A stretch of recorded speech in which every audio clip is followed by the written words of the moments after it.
Assalamualaikum warahmatullahi wabarakatuh.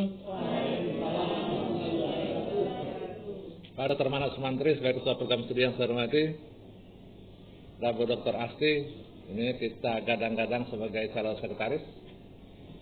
Bapak Dr. Saiful Anwar, dan Dr. Koni, dan Dr. Sumarsi, kawan-kawan semua yang meraih gelar MPD. Alhamdulillah kita bisa ketemu di pagi menjelang siang ini dalam rangka wisuda ke-97. Wisuda ini sangat menyenangkan dan hampir dilaksanakan di seluruh benua, kecuali di beberapa negara yang tidak melaksanakannya. Bapak dan Ibu wisuda kali ini itu unik.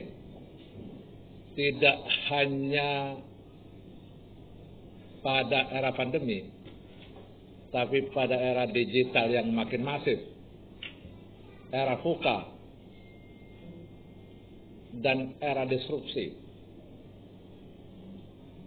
Di era VUCA ini orang menghadapi tantangan yang cukup serius, sekaligus sangat cepat.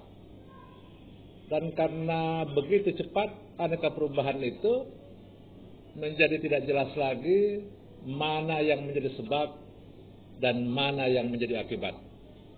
Dan kadang-kadang satu sebab menimbulkan satu akibat dan satu akibat menimbulkan sebab baru. Itu mengandung makna bahwa tantangan yang kita hadapi di masa depan itu menjadi sangat esensial untuk dicari solusi. Bagaimana volatility, uncertainty, dan seterusnya itu di era VUCA bisa kita ubah dengan cara membangun visi, dengan cara menciptakan tindakan-tindakan yang nyata.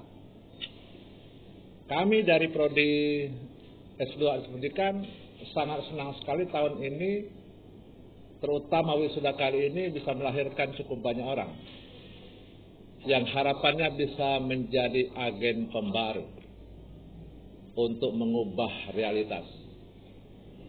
Oleh karena itu keluhan-keluhan yang muncul selama ini dan berlangsung puluhan tahun mestinya bisa dipangkas. Dalam banyak hal, hasil tes PISA, hasil tes TIMSS itu menjadi latar. Saya setuju latar itu diungkap oleh akademisi. Tapi kalau itu pejabat kependidikan, mulai dari pusat sampai ke daerah, berbicara itu, apa yang dikerjakan selama ini? Kalau itu guru yang mengeluhkan itu, apa yang dikerjakan selama ini? Oleh karena itu, saya dan kami semua menoleransi keluhan-keluhan itu karena tesis itu posisikan Bapak dan Ibu sebagai akademisi. Tapi kalau Bapak dan Ibu menjadi bagian dari transformasi di ruang kelas, ya dibenahi. Tidak saja lagi kita mencaci maki baju di badan sendiri. Sudah lama nggak dicuci, bau busuk. Itu sudah tidak saja lagi. Karena kita bisa memanipulasi. Itu semua menjadi realitas baru. Nah, karena itu Bapak dan Ibu, 99% kegagalan milik orang yang mencari alasan.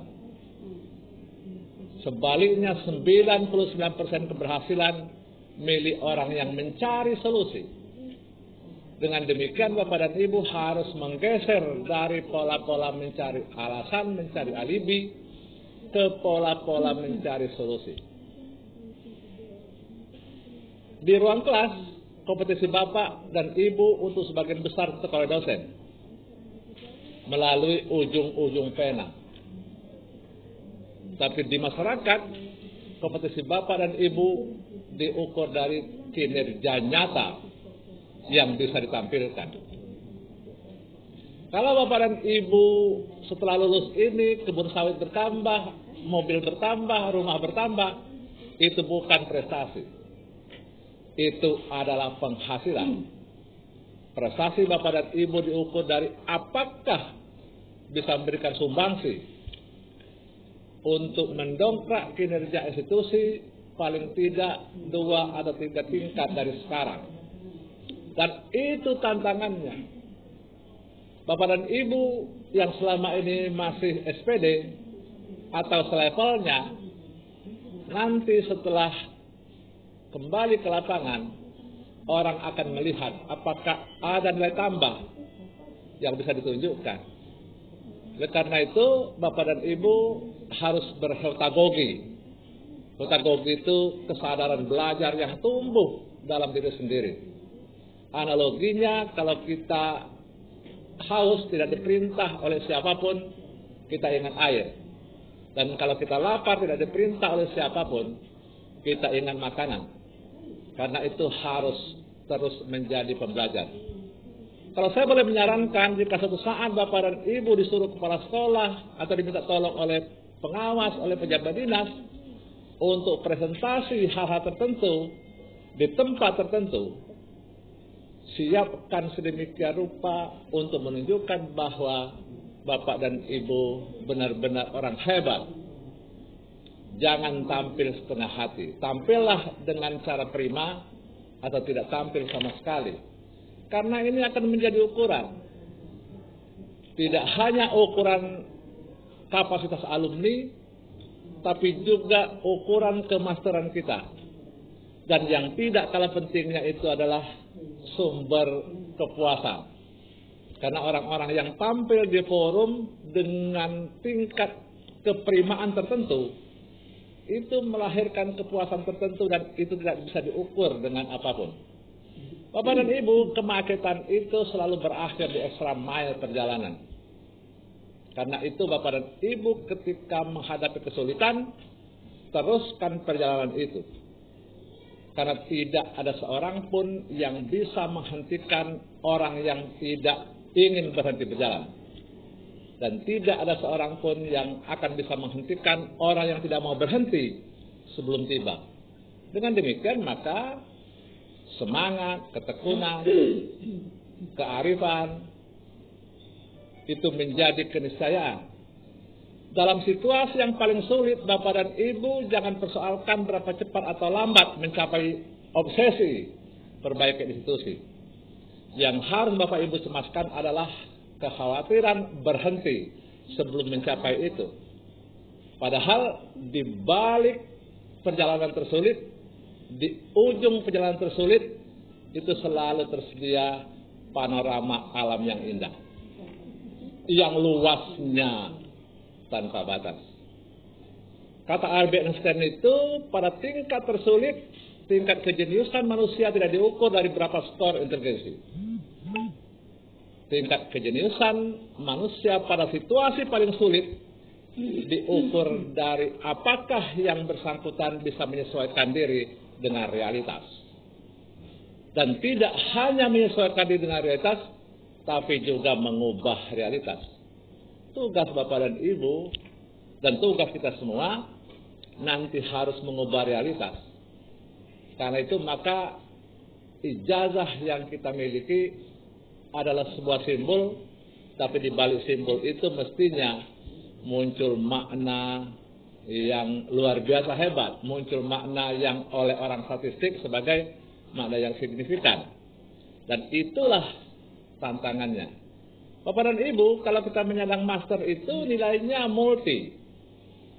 Tidak hanya untuk anak, untuk mertua, untuk kawan-kawan. Tapi juga ada efek jangka panjang karena ini adalah catatan sejarah. Pesan terakhir saya adalah orang-orang hebat itu pasti berpikir untuk melahirkan karya sekecil apapun sebagai bukti sejarah bahwa dia pernah mampir di muka bumi ini. Dengan demikian Bapak dan Ibu di tempat masing-masing silakan mengukir sejarah, mengukir prestasi sebagai bukti bahwa kita pernah mampir di muka bumi ini meskipun pada satuan waktu yang terbatas. Kami dari program studi atas nama Pak Dr. Manap satu pasukan ini mohon maaf untuk hal-hal yang kurang berkenan. Dan Bapak dan Ibu yang berada di daerah masing-masing sangat mungkin berinvestasi melebihi yang seharusnya. Tapi percayalah, tidak ada dalam catatan sejarah orang yang bangkrut karena berinvestasi untuk membangun manusia yang berkualitas, termasuk untuk membangun diri sendiri. Pejabat yang bangkrut banyak, pengusaha yang bangkrut banyak. Dan dimanapun juga orang sampai pada kesimpulan investasi pendidikan itu memang mahal, tapi membiayai kebodohan dalam jangka panjang jauh lebih mahal dibandingkan dengan berinvestasi untuk pendidikan jenis apapun. Sukses untuk Anda semua. Selamat. Semoga hari ini menjadi awal dari sejarah peradaban baru. Karena Bapak dan Ibu akan menjadi agen pembaru di tempat masing-masing untuk mengubah realitas, bukan untuk menjadi bagian dari keburukan realitas. Assalamualaikum warahmatullahi wabarakatuh.